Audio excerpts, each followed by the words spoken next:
ये तो राजनीति का बात है। राजनीति में वो जानते हैं कि रैगिंग को होने के लिए वहां पर जो मादक सप्लाई होता है, जो नारकोटिक सप्लाई होता है, उसको रखने के लिए ये सब रखना पड़ेगा, इसलिए वो लोग कर रहा है। क्योंकि अगर सीसीटीवी लग जाएगा तो वो लोग का बहुत प्रॉब्लम हो जाएगा, इसलिए शायद वो लोग कर रहा है। अभी जादवपुर को लेके एक तरफ से बीजेपी को छात्र परिषद का रैली निकाला जाता है, युवा परिषद का रैली निकाला है, दूसरे तरफ टीएमसी का भी निकालेगा। और हाल फिलहाल 2 दिन पहले हमने भी देखा हुआ था कि सीपीआई के तरफ से सुजन चक्रवर्ती भी एक जुलूस निकाले हुए थे स्वप्नदीप कुंडू को जस्टिस दिलाने के लिए।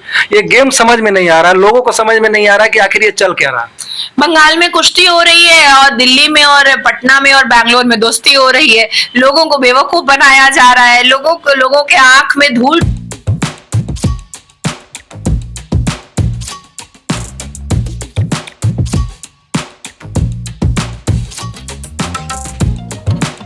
सीसीटीवी को लेके प्रॉब्लम कर रहे, बोल रहे हैं कि सीसीटीवी लगाने से उन लोगों का प्राइवेसी खत्म हो जाएगा, क्या कहें? देखिए, इस मुद्दे में मैं पहले भी बोल चुका हूं। जो हमको बोलना है, हमको बहुत खराब यही लगता है कि देखिए, आप लोग देखा है कि एक लड़का मर गया, उसका मर्डर हो गया। उसके बाद ये जो यूजीसी का गाइडलाइन है, वो गाइडलाइन अगर कोई फॉलो नहीं करेगा तो ये तो सबसे बड़ा गुनाह है। वो यूनिवर्सिटी को शोकॉज करना चाहिए। वो यूनिवर्सिटी को अगर स्टूडेंट विरोध ऐसा कर रहा है तो ऐसा को स्टॉप करना चाहिए। क्योंकि ये सीसीटीवी का जो है मांग है, ये सिर्फ आदमी का मांग नहीं है, ये कोर्ट का भी ऑर्डर भी है। कोर्ट भी चाहता है कि क्यों नहीं सीसीटीवी लगेगा, सीसीटीवी तो होना ही चाहिए। तो ये तो ऑर्डर का खिलाफ भी जो हो रहा है, ऑर्डर का खिलाफ हो रहा है, ये तो हम लोग एकदम ही माने क्या बोलते हैं, एकदम पसंद नहीं कर सकते। लेकिन ये तो राजनीति का बात है। राजनीति में वो जानते हैं कि रैगिंग को होने के लिए वहां पर जो मादक सप्लाई होता है, जो नारकोटिक सप्लाई होता है, उसको रखना। स्वप्नदीप कुंडू का मौत नहीं होता, वो क्लियर मतलब बोल नहीं रहे कि हाँ लगाना कंपल्सरी है या लगाने से रुक जाएगा, क्या? देखिए, वो तो राजनीति का बात है, लेकिन एक बात भी सही है। क्योंकि हम लोग ये जानते हैं कि रैगिंग एक ऐसा बीमारी है, ठीक है। वो बोल रहे हैं कि अगर मान लीजिए कि कोई सीनियर जो स्टूडेंट वो अपना घर में, अपना कमरा में जूनियर किसी को बुला के दरवाजा बंद करके अगर रैगिंग करेगा तो वो तो सीसीटीवी में भी नहीं आएगा। लेकिन क्या है कि जादवपुर में जो खुला आम जो होता है, खुला आम जो मादक सेवन होता है, खुला आम जो नार्कोटिक ड्रग्स उनको वहां पर जो मिलता है, सीसीटीवी लगाने से वो सब तो बंद हो जाएगा। पहले भी जब सीसीटीवी लगाया गया था उसका विरोध हुआ था, क्योंकि किसी का तो प्रॉब्लम है ही है। और क्या है कि सीसीटीवी का तार को भी काट दिया गया था, सीसीटीवी को तोड़ दिया गया था, ये सब भी हुआ था। और जो उपाचार्य है जादवपुर का, उसको भी हटाया दिया था ये स्टूडेंट का विरोध में। तो देखिए, एक बात तो सही है कि यूजीसी का अगर कोई गाइडलाइन है तो वो तो मेरा मतलब है तो वो तो फॉलो करना ही चाहिए। क्योंकि आज देखिए, एक स्टूडेंट का मौत हुआ, एक फर्स्ट ईयर का स्टूडेंट का मौत हुआ, कल अगर और भी कोई खराब कोई होगा, और भी कोई स्टूडेंट मारा जाएगा तो इसका जमींदार कौन होंगे?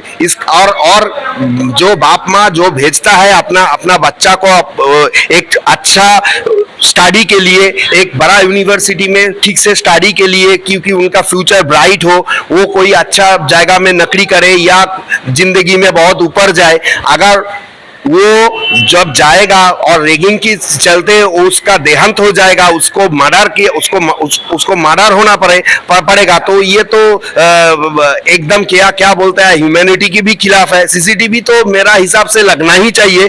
क्योंकि अगर 100% क्राइम भी नहीं रुकेगा तो देखिए 50% या 60% क्राइम तो रुकेगा। मादक सेवन जो खुला आम होता है, जो सेक्स का जो सिलसिला वहां पर चलता है शाम में, वो तो रुकेगा। ये ये इसलिए हमको लगता है सिर्फ सीसीटीवी लगाना ही नहीं, सीसीटीवी का direct access local police station से भी होना चाहिए, क्योंकि अगर कुछ हो रहा है, अगर कुछ पुलिस अगर दिखेगा तो पुलिस भी उसको तुरंत जाके उसको बंद कर सकेगा, या तो ऐसा कोई जान नहीं चला जाएगा, किसी को सेव कर सकेगा। अच्छा, बंगाल के जो राज्यपाल है सीके आनंद बोस, उन्होंने अनुरोध किया था इसरो को कि एक बार आके आप सर्वे कीजिए, इसको सुरक्षा के दृष्टि से इसको कैसे ठीक किया जाए। तो उनका अनुरोध पर इसरो की टीम आ रही है, लेकिन टीएमसी इसका विरोध कर रही है कि इसरो यहाँ पर आके यादवपुर यूनिवर्सिटी में क्या कर लेगा। देखिए, टीएमसी का तो बहुत सारे चीजों में विरोध है, क्योंकि वो तो अभी जो उसका खिलाफ कोई कुछ बोलता है, क्योंकि अगर इसरो आएगा, देखिए साइंटिफिकली वो आज चंद्रयान भी चला दिया, वो चंद्रमा में पहुंच गए, ये तो सबसे बड़ा बात हुआ। कोई दुनिया का कोई भी देश इतना दूर तक नहीं जा सका जो इसरो ने करके दिखाया।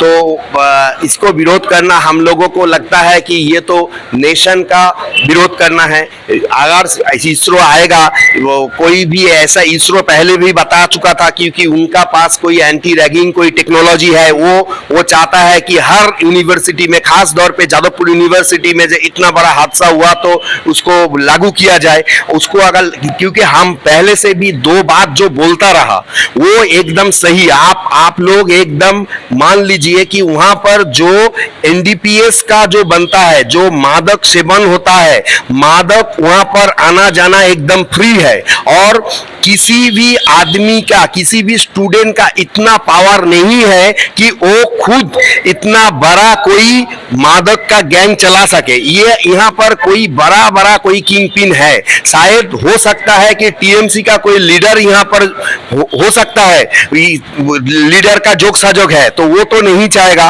क्योंकि आप जानते ही है एक बात, जैसा हम देख रहे हैं कि प्राक्तन जो शिक्षा मंत्री है वो भी जेल चला गया, और बहुत सारे जो नेता मंत्री है उसका ऊपर ईडी सीबीआई का चार्जेस है, आना जाना लगा रहता है, और वो और भी नहीं चाहता कि फिर भी कोई आदमी का नाम आ जाए, फिर भी टीएमसी बहुत दिक्कत में आ जाए, वो ये नहीं चाहता है शायद इसलिए। और एक बात को जो है कि हमको जो लगता है, अगर एंटी रैगिंग चालू हो जाएगा तो शायद वहां पर और भी जो होता है, वहां पर जो पॉलिटिक्स होता है, और भी वहां पर दिक्कत आ जाएगा। क्योंकि देखिए, चीज तो एक है, आप यहाँ पर यूनिवर्सिटी तो चलता है, शिक्षा का जो कार्यक्रम वो स्टेट गवर्नमेंट चलाता है, लेकिन यूनिवर्सिटी में क्या है, यूनिवर्सिटी में बहुत राजनीति होता है, क्योंकि हम जानते हैं वहां पर यूनियन है, सब कुछ है, तो वहां पर अगर कोई प्रॉब्लम हो जाएगा, अगर दूसरा कोई प्रॉब्लम आ जाएगा, क्योंकि पहले भी हमने देखा है कोई भी छोटा खाटा मुद्दा को लेकर वो स्टूडेंट ने बॉयकॉट कर दिया, घेराव कर दिया उपाचार्यों को, ऐसा अगर नहीं हो जाएगा तो स्टडी में भी बहुत प्रॉब्लम आ जाएगा। इसलिए सब कुछ लेके हमको लगता है कि वो विरोध कर रहा है, क्योंकि टेक्नोलॉजी अगर बन जाएगा तो पूरा वो जो मादक का जो बिजनेस, जो करोड़ों का बिजनेस है, वो भी नुकसान में चला जाएगा। वो नहीं चाहता है, शायद वो किंगपिन भी नहीं चाहता है कि शायद ये सब बंद हो जाए, इसलिए शायद विरोध कर रहा है। अभी जादवपुर को लेके एक तरफ से बीजेपी को छात्र परिषद का रैली निकाला जाता है, युवा परिषद का रैली निकाला है, दूसरे तरफ टीएमसी का भी निकालेगा, और हाल फिलहाल 2 दिन पहले हमने भी देखा हुआ था कि सीपीआई के तरफ से सुजन चक्रवर्ती भी एक जुलूस निकाले हुए थे स्वप्नदीप कुंडू को जस्टिस दिलाने के लिए। ये गेम समझ में नहीं आ रहा, लोगों को समझ में नहीं आ रहा कि आखिर ये चल क्या रहा।